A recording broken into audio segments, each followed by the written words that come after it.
Hi, my name is Jerry Santiago, and then I'm currently working sa isang BPO company.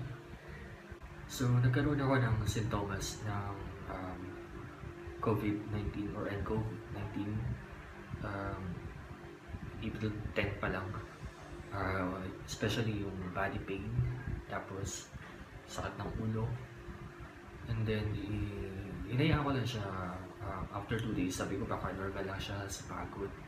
And dumating yung Monday, April 13, dito ko na na-experience yung grabing sintomas. Pati yung shortness of breathing, hirap huminga, buong araw yun. And then body pain, lalong lumala. Alam mo yung gusto mong lumabas nilagnat sa katawan mo, pero hindi lumalabas. Grabe yung sakit ng buong katawan, lalo na yung likod, saka yung headache. Sobrang sama sa. Then, na-admit ako sa isang facility sa QC. Nag-stay ako ng 7 days. So, last April 17, doon ako nag-take ng Hemohim. First day kong nag-take ng Hemohim, naging malaking tulong sa akin. Karoon ako ng chance ang kumain ng maayos kasi papagana siya. Para naman sa mga kapwa ko na nasa probable lang status, kasi ako naka-home quarantine pa din ako after ko ma-discharge. So, I need still to complete the 14 days of home quarantine. I recommend this bilang isang food supplement. Makatulong sa ating immune system natin.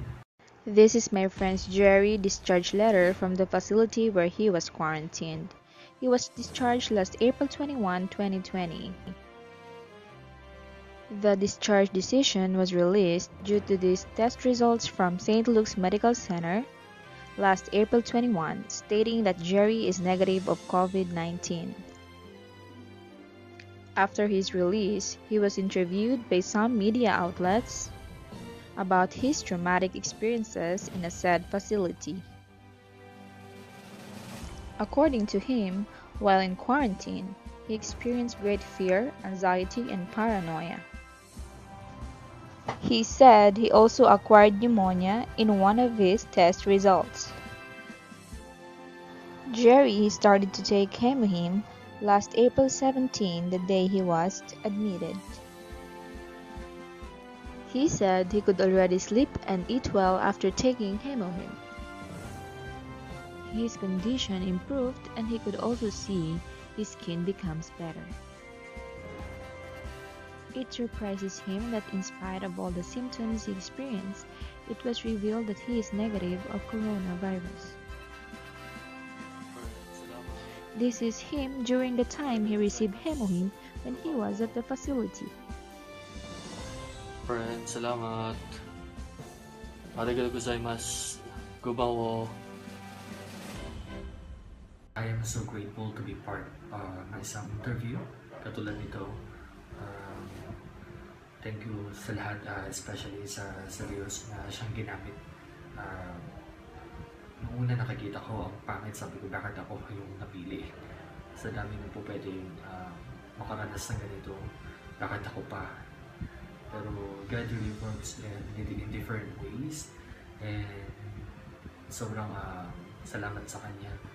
And then salamat din sa mga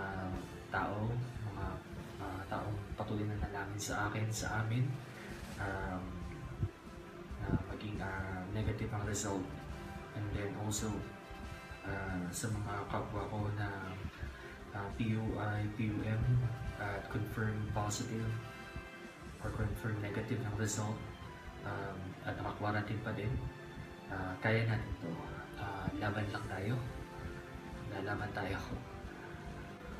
At para naman sa mga kababayan natin na laging nasa labas, kung di naman kinakailangan, at tumatambay pa sa labas, please panatilihin natin yung kaligtasan natin sa pamamagitan ng pag-stay sa bahay, and help na rin natin to para sa mga frontliners. At the same time, sa mga nagtatrabaho din na katulad ko outside, please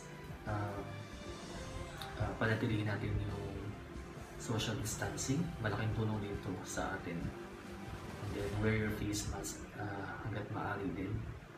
Yun lang po. Fighting. Stay safe. God bless po sa ating lahat.